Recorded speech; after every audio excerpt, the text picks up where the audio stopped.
Hello students. Last day in our Facebook live class we had discussed about the structure of eye. So today I have decided that I will discuss with you all about the role of rods and cone cells, which are the main photoreceptory cells of our eye, and the various types of disorders that take place in our eye due to various type of causes, and also how do we see objects. These things also we are going to study today. Okay, so যেগুলো আমি এঁকেছি বোর্ডে সেগুলো তো মোটামুটি তোমরা দেখতে পাচ্ছ ঠিকই, কিন্তু সেগুলো প্রথমে আলোচনা করব না। প্রথমেই যেটা আলোচনা করে নেব তোমাদের সাথে আজকে সেটা হচ্ছে যে আজকে আগে আমরা জানবো রডস অ্যান্ড কোন সেলসের কী রোল, এবং তার সাথে সাথে রডস অ্যান্ড কোন সেলসগুলো আমাদের কিভাবে হেল্প করে ভিশন। ঠিক আছে, দেখো আমি আগের দিন যখন স্ট্রাকচারটা ডেসক্রাইব করি তখন তোমাদেরকে রেটিনা সম্পর্কে বলেছিলাম যে এটা কিন্তু আমাদের চোখের ফোটো সেন্সরি বা ফোটো রিসেপ্টরি সেল লেয়ার। ঠিক আছে, যেটা কি দুরকম সেল দিয়ে ফর্ম, একটা রডস একটা কোনস। নামটা শুনে বুঝতেই পারছো যে এই সেলগুলোর নাম তার স্ট্রাকচারের ওপর বেস করে হয়েছে। রড সেলগুলো দেখতে রডের মতো, কোন সেলগুলো দেখতে কোনের মতো। ঠিক আছে, রড সেলগুলো মোটামুটি আমি যে রেটিনাতে একটা জায়গা বলেছিলাম ওই ইয়েলো স্পট, সেই জায়গায় অত বেশি পাওয়া যায় না, বরং রড সেলটা বেশি পাওয়া যায় রেটিনার পেরিফেরির দিকে, মানে ইয়েলো স্পটের আশেপাশে এরিয়াগুলোতে পেরিফেরির দিকটায় একদম ছড়িয়ে রয়েছে হচ্ছে মোর নাম্বার অফ রড সেল। সেখানে কিন্তু কোন সেলের কনসেন্ট্রেশনটা একটু কম, কিন্তু কোন সেল আবার বেশি পাওয়া যায় ম্যাকুলা লুটিয়ার রিজন, তার মানে ইয়েলো স্পটে বেশি পরিমাণে কোন সেলস পাওয়া যায়। রড সেল এক ধরনের পিগমেন্ট সিক্রিট করে যার নাম হলো রোডপসিন, যেটা কি আমাদেরকে ডার্ক অ্যান্ড লাইট ভিশন কিংবা ব্ল্যাক অ্যান্ড হোয়াইট ভিশন করতে হেল্প করে। এরা কিন্তু কালার ইনসেনসিটিভ বাচ্চারা, কারণ এরা কালার ডিফারেন্সিয়েট করতে আমাদের হেল্প করতে পারে না। সেই আগেরকার দিনের সিনেমাগুলো মনে পড়ে, যেমন সাদা কালো পিকচার দেখা যেত, তাহলে কারোর চোখে যদি শুধু রড সেল থাকে তাহলে সে সব কিছু ব্ল্যাক অ্যান্ড হোয়াইট সিনেমা ছাড়া কোনোদিন আজকালকার রঙিন যুগের সিনেমা দেখতেই পেত না। ঠিক আছে, এই রঙিন সিনেমা দেখার পিছনে দায়ী হচ্ছে আমাদের কোন সেলস, যারা আমাদের বিভিন্ন রকমের কালারকে ডিফারেন্সিয়েট করতে হেল্প করে। তারা আয়োডপসিন নামক একটি পিগমেন্ট সিক্রিট করে, এবং এই ধরনের ভিশনকে আমরা বলে থাকি ফোটোপিক vision, whereas the vision which occurs due to rod cell is known as photopic vision and it is facilitated by the pigment rhodopsin.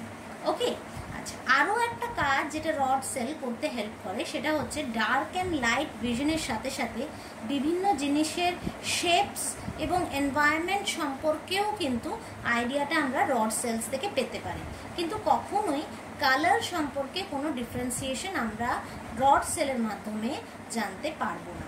ঠিক আছে, আচ্ছা, আরও কিছু কথা আছে, যেমন ধরো রড সেল পেরিফেরির দিকে বেশি থাকায় কোন সেলের পরিমাণটা পেরিফেরির দিকে কমে যায়, আর কোন সেল যেখানে বেশি আছে ইয়েলো স্পটে সেখানে রড সেলের পরিমাণটা অনেক কমে যায়। ঠিক আছে, কিন্তু এমনটা নয় যে কোন সেল যেখানে বেশি আছে সেখানে একেবারেই রডস নেই, তা কিন্তু নয়, রডস আছে কিন্তু তাদের কনসেন্ট্রেশনটা অনেকটাই কম।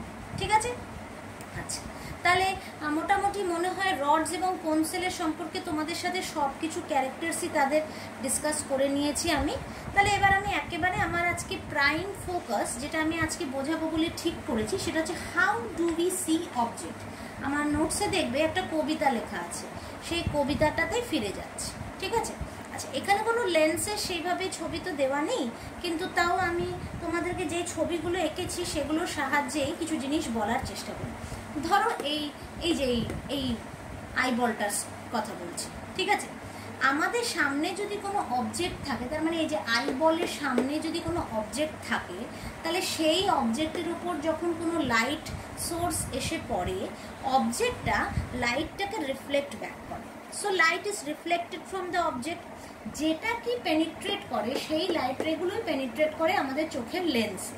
ঠিক আছে, আচ্ছা, so light reflected from the objects penetrate through the lens, এবং যত ট্রান্সপারেন্ট লেয়ার আছে, এখানে তো আমি একটা যে স্কিম্যাটিক ডায়াগ্রাম এঁকেছি, আগের দিন নিশ্চয়ই দেখেছিলে, একটা স্ট্রাকচার এঁকেছিলাম চোখে, সেখানে দেখেছো আউটার মোস্ট যে লেয়ারটা সেটা হলো কনজাংটাইভা, তারপর কর্নিয়া, তারপর অ্যাকিউয়াস হিউমার, তারপর ভিট্রাস হিউমার।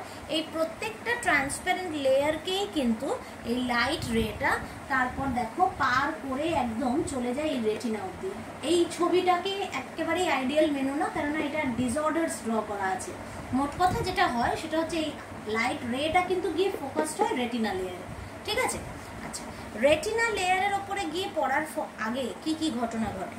কর্নিয়াটা যেহেতু একটু কার্ভড সারফেস, সেই কারণে ও লাইট রেটাকে কিছুটা কনভার্জ করে দেয়। তার সাথে সাথে লেন্সও লাইট রেটাকে আরও কনভার্জ করতে হেল্প করে, because our lens is biconvex lens. এবং এই কনভার্জিংয়ের জন্যই কিন্তু প্রপারলি লাইট রেটা গিয়ে রেটিনার ইয়েলো স্পটে গিয়ে পড়ে, নাহলে তো রেটিনার যে কোনো জায়গাতে গিয়েই পড়তে পারতো, কিন্তু সেই ক্ষেত্রে তো আমাদের ভিশনটা প্রপার হতো না, কারণ আমরা জানি কোন সেলের পরিমাণ বেশি ইয়েলো স্পটে আছে।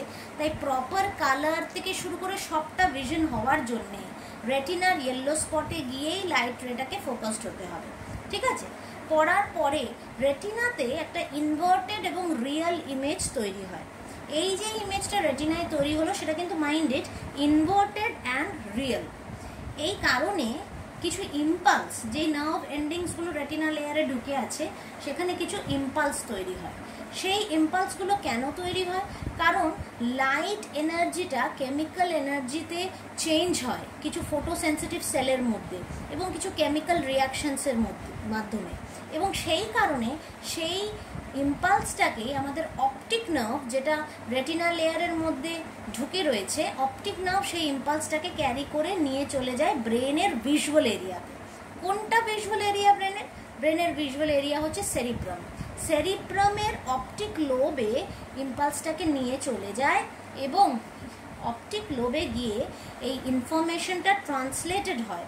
পুরো ভিজুয়াল সেন্সেশনটা যেটা ইনভার্টেড ইমেজ ছিল সেটা তারপর পারসিভ করা হয় এবং একটা ইরেক্ট ইমেজ তৈরি হয়, যেইটাকে আমরা অপটিক কায়াজমাটার মাধ্যমে দেখতে পাই। What is optic chiasmata? Brain থেকে যখন চোখ অবধি আসে ইমেজটা, সেন্সেশনটা ইমেজের, তখন সেটা একটা ক্রস কানেকশনের মাধ্যমে আসে, সেই জন্যই কিন্তু আমরা ইমেজটাকে ইরেক্ট দেখতে পাই, আর না হলে কিন্তু রেটিনার ওপর ইনভার্টেড ইমেজই তৈরি হয়, ঠিক আছে। এই হলো মেকানিজম অফ ভিশন। মোটামুটি একটা ছোট তোমরা বুঝতে পারবে মতো লেভেলে রেখেই আমি ডিসকাস করলাম। তাও যদি কোনো জায়গায় তোমাদের বুঝতে অসুবিধা হয়, তোমরা অবশ্যই আমাকে আমার হোয়াটসঅ্যাপ গ্রুপে জিজ্ঞেস করবে, ঠিক আছে। তাই এবার আমি ঢুকে যাচ্ছি অ্যাকোমোডেশন অফ আই। আচ্ছা, ভালো করে লক্ষ্য করে দেখো, চোখের দুটো জিনিস আমরা আজকে স্টাডি করবো, একটা অ্যাকোমোডেশন অফ আই আর একটা অ্যাডাপ্টেশন অফ আই। অ্যাকোমোডেশন বলতে যেটাকে বোঝা হয় সেটা হলো এই যে আইবলটা, আমাদের আইবল বা আইবলের মধ্যে থাকা লেন্সটা যে বিভিন্ন ডিস্টেন্সে আমাদের লেন্সটা যে ফোকাসিং করতে পারে, এই প্রসেসটাকেই বলা হয় accommodation. Rather, we can also say that it's the process of focusing of eye at different distances. এটা কিভাবে হয়? Mainly by the adjustment of ciliary and suspensory ligament. Ciliary muscle এবং suspensory ligament এর দুজনের কোঅর্ডিনেটেড অ্যাকশনের জন্যই কিন্তু I লেন্সের ফোকাসিংটা হয়। যখনই আমরা কোনো কাছাকাছি অবজেক্ট দেখি তখন আমাদের আই লেন্সটা হয়ে যায় থিকার, আর যখন আমরা কোনো দূরের অবজেক্ট দেখি আমাদের আই লেন্সটা হয়ে যায় থিনার। আই লেন্স থিনার হওয়া, দেখো এখানে আমি একটা ছবি এঁকেছি, ছবিটা কিছুটা কাট অফ হয়ে গেছে, তো আমি এদিকটা ফোকাস করলাম। দেখো এখানে আমি একটা ছবি এঁকেছি। থিকার আই লেন্স কথাটার মানে কি? এই ছবিটা থিকার আই লেন্স কথাটার মানে কি? সিলিয়ারি মাসেল আর সাসপেন্সরি লিগামেন্ট যারা এই লেন্সটাকে ধরে রাখে পজিশনে, তাদের কোঅর্ডিনেটেড অ্যাকশনের জন্য দেখো আই লেন্সটা কত মোটা হয়ে গেছে। এবং মোটা হয়ে যাওয়া মানেই হচ্ছে যেটা অনেক বেশি কনভেক্স হয়ে গেছে, ঠিক আছে, অনেক বেশি রাউন্ডেড হয়ে গেছে। এইটা কখন হয়? যখন আমরা নিয়ার ভিশন করি। আর ডিস্টেন্স ভিশনের ক্ষেত্রে দেখতে পাচ্ছ কিরকম ফ্ল্যাটেন্ড হয়ে গেছে লেন্সটা এবং থিনার হয়ে গেছে, এবং এই কারণেই কিন্তু আমরা দূরের অবজেক্টসগুলো দেখতে পাই, ঠিক আছে।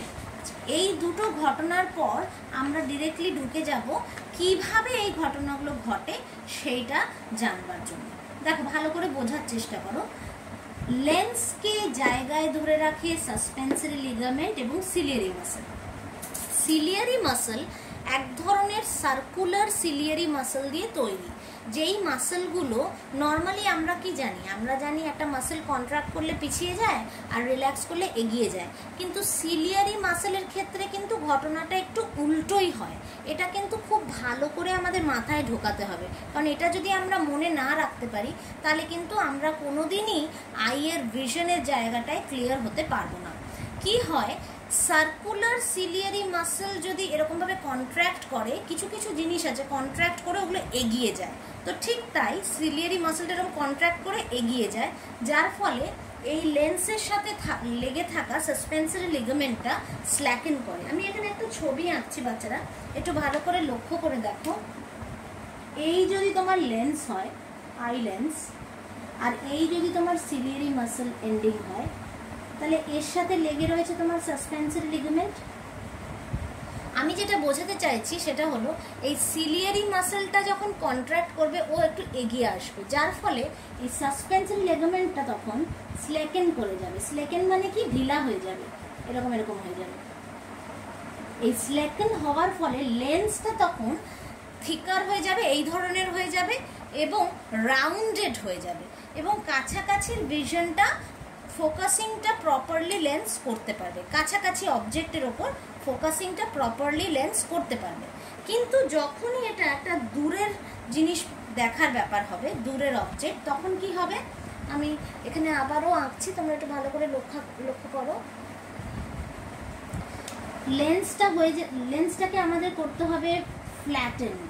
তাহলে ফ্ল্যাটেন্ড লেন্স যদি আমাকে করতে হয়, তাহলে সাসপেন্সরি লিগামেন্টটা তো আর স্ল্যাকেন করলে চলবে না, ওকে টাইট করে লেন্সটাকে টানতে হবে যেন ফ্ল্যাটেন্ড হয়। তার জন্য সিলিয়ারি মাসলটা আবার রিল্যাক্স করে যাবে, বুঝলে।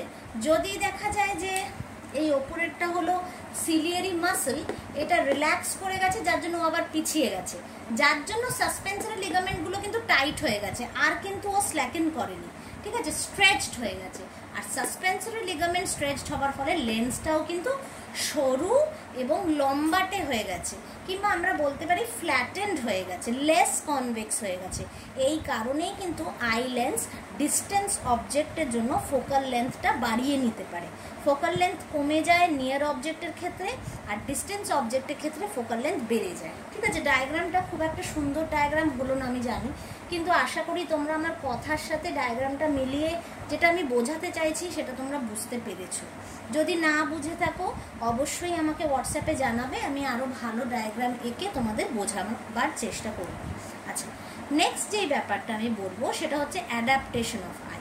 অ্যাডাপ্টেশন অফ দ্য আই কথাটার মানে হলো এই যে আই বিভিন্ন রকম অবজেক্ট যখন আমরা দেখি, সেগুলো অন্ধকার ঘরে হতে পারে, সেগুলো খুব উজ্জ্বল ঘরে হতে পারে। তার মানে কি, সিনেমা ঘরে যখন আমরা ঢুকি একেবারে অন্ধকারে ঢুকে যাই অনেক ব্রাইট লাইটের থেকে, আবার সিনেমা ঘর থেকে যখন বেরোই খুব অন্ধকার ঘর থেকে ব্রাইট লাইটে বেরিয়ে যাই, এই সময় আমাদের ভিশনের মধ্যে একটা চেঞ্জেস হয়।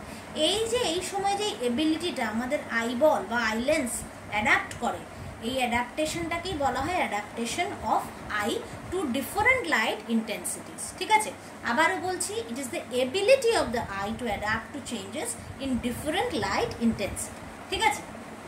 যেখানে দেখা যায় ডার্ক অ্যাডাপ্টেশনটা কেমন, যখন আমরা একটা অন্ধকার ঘরে ঢুকবো দেখবে আমরা অনেক বেশি চোখটা বড় বড় করে দেখার চেষ্টা করি। এটা কেন হয়? কেননা